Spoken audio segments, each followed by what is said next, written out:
ہاں میں خود بھی پٹھان ہوں. میں اسی لیے آئی ہوں کہ آئی تھنک ہمارے دلوں میں پھر بھی کچھ وہ ہے جذبہ ہے فار اپنے فلسطینی بھائیوں کے اسپیشلی جو بچے مار رہے ہیں وہ تو مطلب میرے ہے کہ مطلب کہ ملک بھر سے لوگوں کو نکلنا چاہیے فلسطینی جہاد کے لیے. بالکل. آج تو میں سوچ رہی ہوں آج تو ایک ایک بچے کو نکلنا چاہیے تھا اس کاز کے لیے.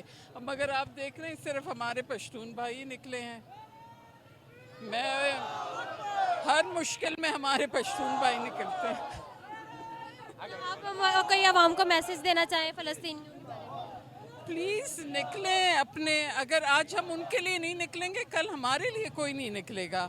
آپ لوگ یہ کیوں بات نہیں سمجھ رہے ہیں؟ ہم بھی اتنے ہی گڑھے میں ہیں جتنے کہ فلسطینی ہیں اس وقت.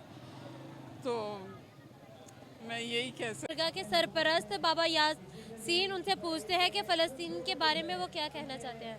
جی السلام علیکم. وعلیکم السلام.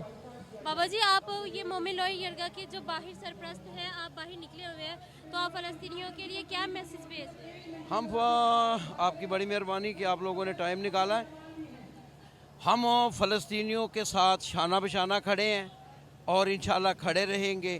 ہماری حکومت وقت سے درخواست ہے کہ اگر کسی کو بھی نہ چھوڑا جائے لیکن اول تو سارے مسلمانوں کو جہاد کے لیے آرڈر دیا جائے اور نہیں تو پختون برادری کو اجازت دی جائے اور راستہ دیا جائے تاکہ یہ اپنے فلسطینی مسلمان بھائیوں کے ساتھ شانہ بشانہ کھڑے ہوں وہاں.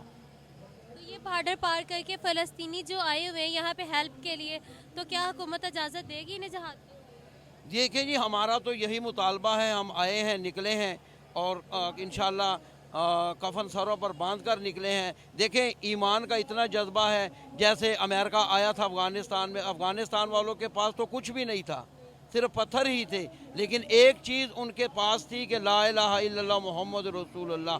وہی پاکستانی عوام کے پاس ہے اور وہی جو ہے فلسطینی عوام کے پاس ہے. انشاءاللہ تعالی ہم آزادی لے کر ہی رہیں گے.